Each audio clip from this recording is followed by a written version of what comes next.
Jira galata waaqayyo isinis akka jiraattan abdii waaqarraa qaba. Mee har'awaa tokkoon isiniin jedha. Sanaan duratti garuu warreen chaanaalaa kooti faaraa taatan subscribe gochuun maatitaa warri kan like share comment gochuun hin dagatinaan isiniin jedha. Mul'anni kee maaliin? Mul'anni koo kan keessan maalidha? Namni kamiyyuu addunyaa kanarratti dhalatee aga jiraatutti mul'ata mataa isaanii qaba. Kaayyoo mataasaa bakka qaqqabuu qabu, wanta raawwachuu qabu ni qaba. Isa raawwachuudhaaf maal gochuu qaba? Maal raawwachuu qaba? Tokkoon keenya of gaafannaa laata? Moo namoota gaafanna? Namni tokko mul'ata isaa gaafa galmaan gaachuu barbaadu dirqama nama eeguu hin qabu. Dirqama akka namni harka rukutuuf jabaadhu ni dandeessa akka jedhuun yookiin immoo hin dandeessu taa'i kana godhi jedhamuun isarraan eegamu. Mul'ata isaa nama biraan maqaqqabutti inni mataa isaatiif gaafii kenne hojii manaa ofitti kenne bu'aa bayii jireenya isaa keessatti isa mudatan qormaata hanga galma qaqqabu sanatti isa mudatan inni mataan isaa galmaan gaachuu qaba. Namoonni gaafa mul'ata keenya raawwachuudhaaf abjuu keenya galmaan gaachuudhaaf nuti tarkaanfannu qoree fuuldura keenya dhadhaabu.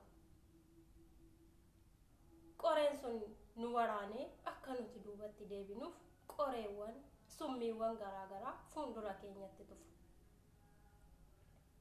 Summii gaafa nutti tufu gaafa jennu namoonni jechootan summii nutti tufu. Jechoon arraba isaanirraa ba'an abdii akka nu kutachiisan, akka duubatti nu deebisan, akka kaayyoo keenyarraa duubatti kufnu akka nu taasisuuf, akka nuti deemnee qaqqabuu hin dandeenye akka nu taasisaniif fuuldura keenyatti summii tufu qoreena fuuldura dhaabu. Nuti garuu dhuguma kaayyoon keenya sun nu okkolchiisa, keessa keenyatti nu kulkulsa yoo ta'e qoree sanarra jannee darbuu qabna. Marzii isaan tufan sana biras tarkaanfannee darbuu qabna.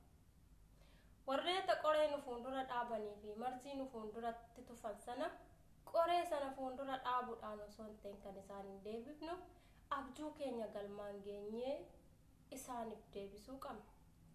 Warreeta summii nutti tufan sanas haaluma sanaan isaan hin deebisuutu nurraa eegama malee tasumayyuu fuuldura isaanitti akka isaan nu fuuldura dhaaban sana dhaabuu hin qabnu. Ati yoomiyyuu kaayyoo kee galmaan ga'uu barbaadda yoo ta'e ijjannaa kee jabeessi, tasayyuu hin laafin. Wanta namoonni guyyaa guyyaan siin jedhaniif duubatti deebi'uu kaayyoo kee laaffisuu hin barbaadin. Jechoonni guyyaa guyyaan isaan siin jedhanii fi qoraattiiwwan isaan fuuldura kee dhaaban si'iif jabina ta'uu qaba. Akka jabaattee bakka tokko qaqqabdu si taasisuu qaba. Kanaaf kaayyoo kee hanga galmaan geessutti hin laafin tasayyuu. Egaa jireenya keenya keessatti warreen qoree nu fuuldura dhaabanii fi summii nu fuulduratti tufanii fagoodhaan dhufan warra nu faana jiran tarii maatii keenya, tarii hiriyaa keenya, tarii namoota waliin hojjan ta'uu danda'u. Namoota kan ammoo nuti tasumayyuu akkas nu godhu jennee shakkinu karaa kallattii adda addaatiin gocha kana nurratti raawwachuu danda'u.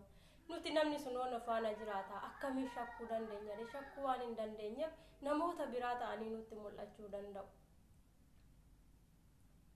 Isaanuuf bukkee keenya yeroo nuti alaalatti wantoota biraa yaadnu jiraachuu danda'a. Garuu isaan nu bukkee jiru. Egaa isaan immoo kan ittiin mo'achuu dandeenyu gochaan wanta barbaannu sana, abdii keenya sana, abjuu keenya sana, mul'ata keenya sana galmaan geenye itti agarsiisu nurra jira. Fakkeenyaaf mee gaafa biyya Arabaa ishee har'a maqaan ittiin nu baddu kana dhufnullee namoonni baay'een hin dandeessu ni duuta. Fooqirraa si'a bishaan sitti naqu waan akkasii jechuudhaan onnee keenya laaffisuu fakkeenya aninaan jedhamaa ture.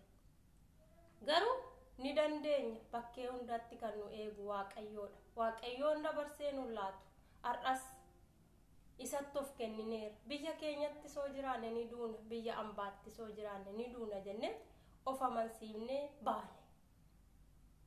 Garuu gaafa baanee arginuu fi gaafa achitti nutti odeeffamu garaagarummaa baay'ee qaba. Kanaaf wanti hundumtuu jireenya keenya keessatti jechoonni nutti dhufa wantoonni nuti qunnaman sun akka dubbii biyya Arabaa sana ta'ee fudhatamuu qaba. Kana kan hin jedhu shamarreewwan akka kooteetiif.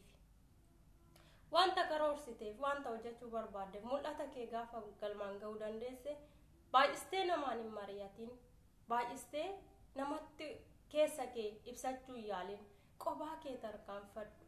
Gaafa galma geesse gochaan isaanitti agarsiisi. Isaan yeroo mara si tuffatu wanta ati cabdee aftu, wanta ati bakka teessee ka'uu hin dandeenye, wanta takka namoota galma ga'uu hin dandeenye waan isaanitti fakkaatuuf ati yoomumaa gochaan agarsiisuu barbaadi.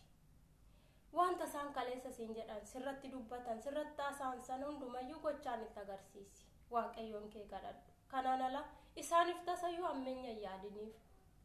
Gaafati mul'attee hojjattee galma geessee si arganu isaanuu deebi'anii gocha isaanii kaleessaa sanatti qaana'u waan ta'eef galatooma isinin jaaladha.